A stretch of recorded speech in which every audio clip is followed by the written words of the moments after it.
Washington beating number 23 Illinois 42-25. Let's go over the highest graded players, starting off with the Washington Huskies. Denzel Boston, talk about him later on, 89.1 grade for maybe the first round pick at wide receiver. Rayshawn Clark, the corner, 83.9. Zadrius Rainey-Sale, the linebacker, 78.1. Ephesians Prysock, the cornerback, 75.7.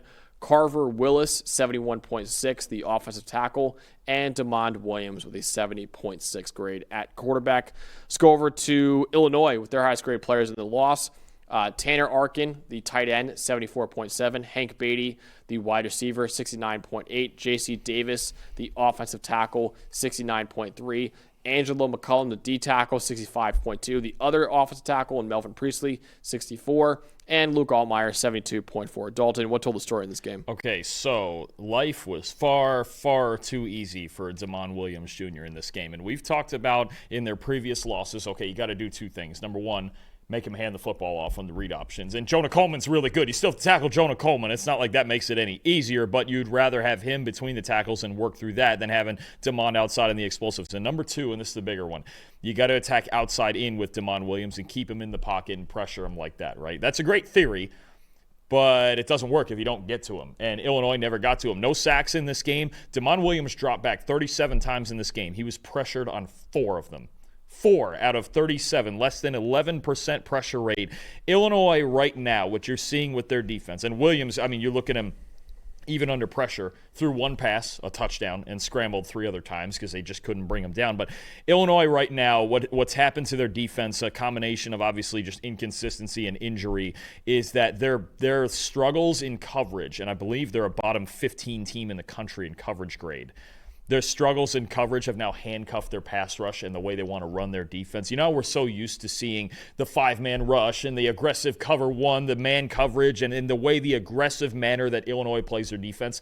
That's not a thing lately. Their last 3 games, they've had under a 30% blitz rate in all 3 of them. They can't send the 5-man rush. They can only send 4, and they have to help out and run more zone coverage and play a more conservative style of defense they're not used to. And honestly, outside of Gabe Akis, there's just not another threat. There's not another pass rush threat. And if you're talking about Akis at times rushing from the inside, that doesn't do you a whole lot of good with DeMond Williams Jr. If you're pass rushing DeMond Williams, you have to rush from the edges and then inward. Never happened. His life was way too easy in this game. The grade, a little bit lower, a 70, a 66 passing grade, really just because of 2 turnover-worthy plays. One of them particularly bad where a linebacker had an easy interception he dropped. But he was really good outside of those 2 throws. And the fact that he was basically back there playing 7-on-7 gave him too many chances to just carve up this defense. Yeah, and a big reason the offensive line really helped them out on offense, obviously, in this game, and also Washington was so efficient in this one, too. They were perfect 6 for 6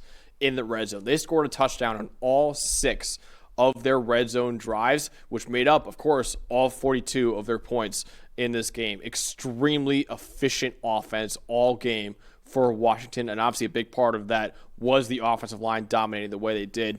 0.392 EPA per play, 0.677 EPA per pass, 6.9 yards per play, 9 for 11 on third down in this one, too. They kept drives alive, too. So just an extremely, extremely efficient game from the Huskies offense, and this is looking like right now, Dalton, one of the better offenses that we have in the entire country. Oh, absolutely. You look at Williams and the way he can play, a dual threat air and ground. Jonah Coleman, Denzel Boston's obviously great. I mean, you're talking about a team that all of a sudden, I think you look at the implication for these 2 teams. Now, Washington sticks around, because we said this is probably an elimination game, right? Washington sticks around. Their next 3 are Wisconsin, Purdue, UCLA. You could walk into a home game with Oregon, with DeMond Williams playing the way he's been playing this year, a home game with Oregon at 9-2, and if you got 10-2 with a win over Oregon, a win over Illinois, and your 2 losses are Ohio State and in the big house at Michigan, and great, I'm glad you brought up the red zone thing too, because a theme, especially I thought in the Ohio State game, was they made a lot of plays, they didn't finish drives. Yeah. You finishing drives, this is the difference. You can beat really good teams when you finish in the red zone, but Heavily favored, I think, in their next three. UCLA's tricky, but what Indiana did to them was, well, that was kind of unfair, but that's a different wagon altogether. But they should be favored pretty easily in their next three games. So you win those three, and you're 9-2 with Oregon coming into town. Husky Stadium is still hard to win at. Yeah. We've seen this before with Washington and Oregon. It's not Nix and Penix. Huge rivalry game, too. Huge. And in Husky Stadium, it's not Nix. Cascade Clash. It is not. Is that what they call it? Or Yeah. That's the name for it? That's pretty good, actually. Yeah. I don't mind that. You get 10-2 with a win over Oregon to end your season. You're thinking about some things. Washington's a dark horse team that all of a sudden needs to be talked about because you feel good about them against Wisconsin, feel good about them against Purdue, feel pretty good about them against UCLA. That cooled off yesterday a bit. That Oregon game at the end could be looming large, and we'll see where Oregon's at in their state of mind, and they're still trying to get to the Big Ten title game if one of those other two teams can lose. But now this Washington situation, this is a real one now. This is fun. They had to win one of these two games between Michigan and Illinois. They're alive, and Illinois at this point, they're just not. No, they're Three not. losses already. Their best win is USC. Duke was an okay win on the road, obviously, but an Illinois 9-3 team with that schedule and their remaining wins, there's not much left to go that impresses you too much in their last four. I think just a lot of injuries, especially on defense, really hurt Illinois this year. Yeah. And it just wasn't. Altmaier's played great, even around their offensive line issues, but they just have they have more flaws on defense this year, partly because of the injuries than we thought they would, and that's really cost them so far. Yeah, and especially with all the teams that you look at right now, like I mentioned before, in the Big 12 and ACC too, that could have one or two losses in the year. I mean, 9-3 Illinois is dead right now. They are out of the playoff race. And I think for the Big Ten standings, things got very interesting this week as we got some interesting matchups in general, just in the second tier of this. That you had two lost teams in Iowa playing Minnesota. Iowa beat them convincingly. You have next week. Boy, you want a big game. You got USC Nebraska next week. That's an elimination game, but the winner could have a road to 10-2 there. Michigan, obviously, the Ohio State game looming, but if they ever won that game again, what are we doing with a 10-2 Michigan with a win over Ohio State? There's a lot still to talk about here in this second tier of the Big Ten, but Washington certainly set themselves the right to at least be a factor in that. Yep. Who's the most impressive part for you in this game? I mean, let's go with the redshirt freshman corner in the slot, Rashawn Clark, because you're talking about a position in Washington's defense where they've really struggled in coverage all year.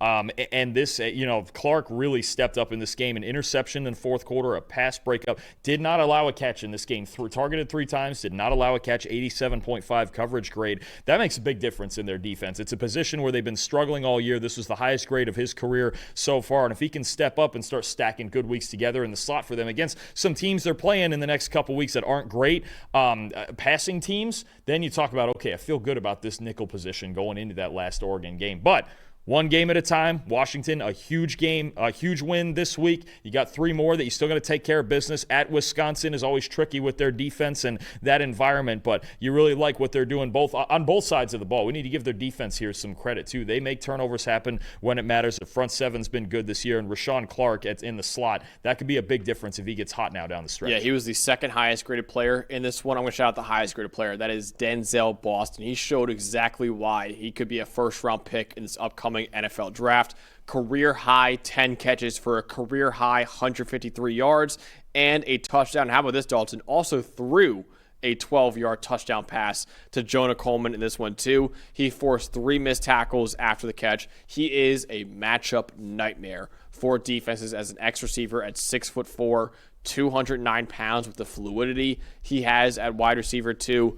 The 3-headed monster that Washington has on their offense, it's Damon Williams at quarterback, Jonah Coleman at running back, and Denzel Boston at receiver, is incredible right now. It might be, and I want to ask you, Dalton, is this the best quarterback, running back, receiver trio that we have in the entire country?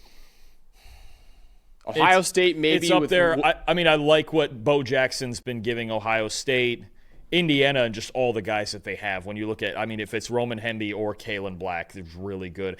I'll tell you what, if Le'Veon Moss is healthy, for A&M. And even some of those other backs they have, Reuben Owens been really good. But when Le'Veon Moss is healthy and you've got Reed and Moss and then take your pick at receiver with those two guys. I mean, but that's the company we're talking about keeping here. I mean, as you're talking about those are well, again, we've done this before. They're the top 3 teams in the country, right? Yep. I mean, you talk about that level of talent from these 3 guys. Williams is awesome. Coleman is just keeps you on schedule constantly. And Boston, obviously the big playmaker. Apparently he can throw now too. I mean, anybody thinking, Boston's always reminded me a lot of Jaden Higgins, and he was a borderline first rounder last year. He's probably going to be a first rounder in this class. I would shout out the USC trio of Mayava, Waymon Jordan, and Mekhi Lemon. Yeah, too. when Jordan's healthy as well. Yeah, when Jordan's healthy, he's really good too. So yeah, I think it's certainly up there though with Williams and Coleman and Boston. They are a fantastic trio that Washington has on their offense right now. And like I mentioned before, Dalton, the Huskies right now, playoff sleeper, because all they got to do, and I know it's saying a lot, they got to beat Oregon, but Wisconsin, Purdue, UCLA, then all of a sudden that last game of the year against Oregon could be a win and in for Washington to make the college football playoff. We've seen him do it before. It's not Michael Penix, but yeah. We've seen him do it in big spots against Oregon before, and I know that, obviously that was Kalen DeBoer, and this is Jed Fish, and this is Damon Williams, but Williams has that type of talent where he can take a game over for sure. Absolutely. So big win for Washington, killing Illinois' playoff hopes and keeping theirs alive with a 42-25 victory over the Fighting Illini.